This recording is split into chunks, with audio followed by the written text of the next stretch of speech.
Voilà, bonjour les amis. Nous allons montrer que si a puissance 3 plus b puissance 3 plus c puissance 3 congrès à 0 modulo 7, alors il en est de même de a, b, c. On va commencer par un petit calcul préliminaire, soit n appartenant à un grand n, alors les restes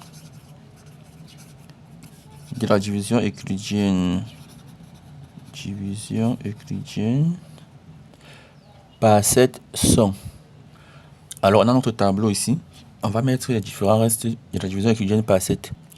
Quand je lève au carré 0 au carré, ça fait 0. 1 au carré 1. 2 au carré 4. 3 au carré 9. 9 c'est 7 plus 2. Donc le reste de la division euclidienne c'est 2. 4 au carré, ça fait 16. 14 plus 2. Donc c'est 2. 5 au carré, c'est 25. Ça fait 21 plus 4. 6 au carré, c'est 36. Ça fait 35 plus 1. Donc ici, on a 1. La puissance 3 il suffit de multiplier n par n carré. On a 0 fois 0. 1 fois 1. 2 fois 4, 8. 8 c'est 1 plus 7. Donc on a ici 1. 2 fois 3, 6. 2 fois 4, 8. On a également 1. 4 fois 5, 20. Ça fait 14 plus 6. 6 fois 1, 6. Alors qu'est-ce qu'on constate? On constate que les restes possibles de la division euclidienne de n puissance 3 par 7 sont,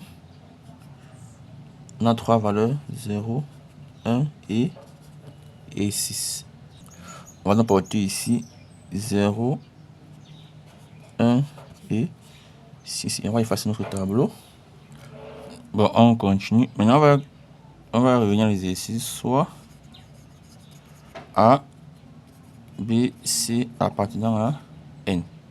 Alors, on va supposer l'hypothèse est vraie. Supposons A puissance 3 plus B puissance 3 plus C puissance 3 concourt à 0 modulo 0 modulo 7.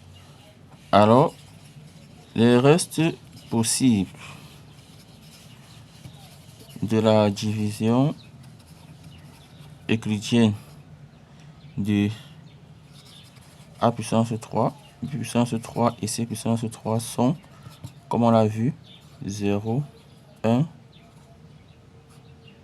et 6. On peut revoir notre tableau. On voyait qu'on avait pris n.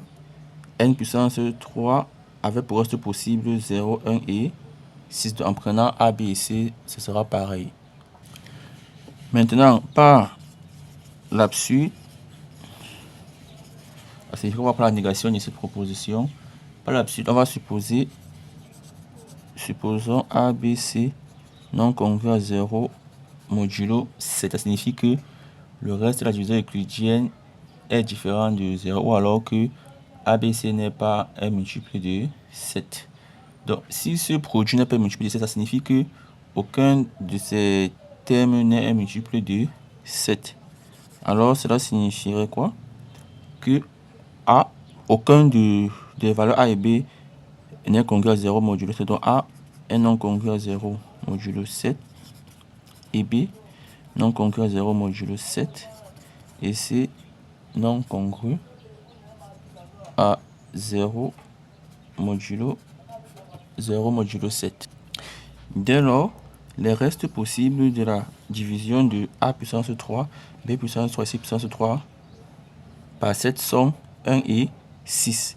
Parce qu'au départ, c'était 1, 0, 1 et 6. On a vu qu'on peut déjà écarter la valeur 0, d'après ce qu'on vient de voir ici. Donc, il nous reste deux possibilités, à savoir 1 et 6. Donc, voilà les deux seuls restes possibles de la division de A puissance 3, B puissance 3, C puissance 3 par 7. Or, en additionnant trois éléments de 1 et 6, on ne peut avoir 0 modulo 7. Ce qui contredit notre hypothèse, la somme congrue à 0 modulo 7. Donc, je vais vous démontrer pourquoi on ne pourrait l'avoir. Donc, ici, on peut déjà s'arrêter, mais il faut justifier cette dernière affirmation. Alors, pourquoi j'affirme qu'on ne peut pas avoir 0 modulo 7 en additionnant trois valeurs ici? On a 1 ici, ça signifie que on peut avoir 0 fois 1 1 fois 1, 2 fois 1 ou 3 fois 1. 1 peut apparaître soit 0, soit 1, soit 2, soit 3 fois. Dans le cas où 1 apparaît 0 fois, ça signifie que on n'aura que des 6. On aura 6, 6, 6. Quand on va faire la somme, ça va faire 18. Or, 18 congru à 4 modulo 7. Donc, dans ce premier cas, c'est les seuls 4 cas possibles. Dans le premier cas, on n'aura pas 0 modulo 7. Dans le deuxième cas, 1 apparaît une fois. C'est-à-dire on aura 2 fois 6. La somme va nous donner 13. 13 qui congrue à 6 modulo 7. Dans ce cas non plus, on n'a pas 0. L'avant-dernière possibilité, c'est que 1 apparaisse 2 fois. Donc on aura 1, 1 et 6. On aura 8 qui congrue à 1 modulo 7. On n'a pas 0. Et dernier cas de figure, 1 apparaît 3 fois. On a 1, 1, 1. Ce qui nous donne 3 qui congrue à 3 modulo 7. Voilà, on va résumer notre démonstration. On a supposé l'hypothèse vraie que voici.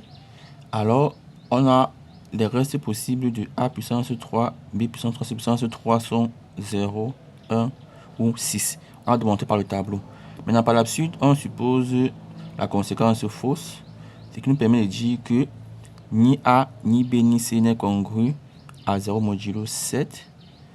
Ce qui nous permet de dire que des restes possibles qu'on avait ici, pardon, on élimine 0. On a 1 et 6. Et on a démontré que lorsqu'on fait une somme de 3 éléments dans l'ensemble 1, 6, on n'obtient pas 0 modulo 7. Ce qui permet de dire qu'on ne peut pas avoir cette somme congrue à 0 modulo 7, qui est une contradiction, d'où le résultat par l'absurde. Vous pouvez me contacter sur WhatsApp ou par mail à ces adresses.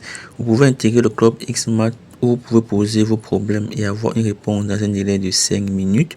Vous pouvez aussi avoir des cours particuliers en ligne, individuels ou collectifs.